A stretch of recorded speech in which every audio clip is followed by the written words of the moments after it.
Dans la foulée du projet d'orphelinat à Madagascar, et 2 jours avant mon départ, un des objectifs de la mission, c'était aussi de parler de spiritualité là-bas. Et aujourd'hui, je vous partage un trésor, l'Évangile tel qu'il m'a été révélé de Maria Valtorta. Depuis plus de 30 ans, je lis et médite l'Évangile tel qu'il m'a été révélé de Maria Valtorta. Son œuvre a été écrite de 1943 à 1950 en Italie. Maria Valtorta est une religieuse italienne, catholique, paraplégique, qui a écrit les 10 volumes sous forme de visions et de dictées données surtout par Jésus lui-même et sa mère, la Vierge Marie. J'ai lu à plusieurs reprises les 10 volumes et à chaque nouvelle lecture, je trouve du réconfort, une grande paix et je découvre des détails que je n'avais pas saisis précédemment. Je suis un peu lent à comprendre. Cette lecture est un complément formidable aux 4 évangélistes, Matthieu, Marc, Luc et Jean. Je n'ai trouvé aucun passage de Maria Valtorta qui était en contradiction avec les 4 évangiles. Ce qui est extraordinaire dans cette œuvre est multiple. Les discours, les paraboles, les enseignements rapportés sont ceux de Jésus lui-même. Je crois qu'on a le mot à mot utilisé par Jésus durant son séjour sur terre. Quand je lis les paraboles et les enseignements de Jésus, je ne peux que m'émerveiller de la sagesse des propos. Souvent, je lis l'Évangile de la messe du dimanche et la complète avec la version plus détaillée que je retrouve dans les volumes de Maria Valtorta. La version de Maria met en contexte chronologique et géographique tous les enseignements de Jésus. C'est plutôt extraordinaire. La vie de Jésus est racontée selon un ordre chronologique de sa naissance à sa résurrection et son ascension. Le volume 1, les événements avant sa vie publique. Volume 2, première année de sa vie publique. Volume 3 et 4, deuxième année de sa vie publique. Volume 5, 6 et 7, la 3e année. Volume 8,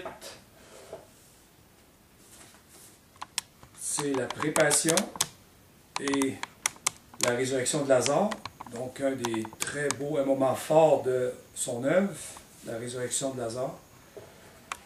Et le volume 9, la passion, volume 10, la résurrection et l'ascension et l'assomption de Marie. Les épisodes de la vie de Jésus sont racontés comme un scénario de film. Les lieux géographiques de la Palestine sont décrits, ainsi que les coutumes de ce temps-là. Et les dialogues entre les personnages sont très réels. On recense plus de 600 personnages dans les 10 volumes. D'ailleurs, tous les personnages qu'on retrouve dans les 4 évangiles, on les retrouve dans Maria Valtorta. Il serait très intéressant pour un producteur de créer une télésérie avec les épisodes racontés dans les 10 volumes. Il y en aurait pour quelques années. Jésus explique beaucoup à ses apôtres, aux disciples et aux foules les enseignements des prophètes de l'Ancien Testament, qui annoncent sa venue. L'œuvre de Maria ajoute des épisodes très instructifs qui ne sont pas mentionnés dans les évangiles. Par exemple, Jésus avait déjà pris contact avec les Romains et les Romaines, même si c'était interdit à tout juif d'avoir des contacts avec les païens. Jésus est venu sauver tous les hommes et non pas seulement le peuple juif. Ce fut d'ailleurs une des choses les plus difficiles à faire accepter à ses apôtres, que le Rédempteur soit venu pour tous les hommes. Jésus explique les raisons du don de cette œuvre au monde. Elles sont au nombre de 7 et expliquées dans le volume 10, que je ne citerai pas ici. conclusion, Jésus a donné un trésor inestimable au monde d'aujourd'hui. Cette œuvre est l'autobiographie de la vie de Jésus. J'en suis convaincu. Personnellement, je vais faire de mon mieux pour faire connaître cette œuvre révélée par Dieu à travers son instrument, Maria Valtorta. Et d'ailleurs, elle le dit toujours, je suis un instrument, c'est Jésus qui parle et non pas moi qui invente cette histoire. Je suis devenu une meilleure personne en lisant et en méditant Maria Valtorta. Je suis plus patient, plus généreux, plus serviable.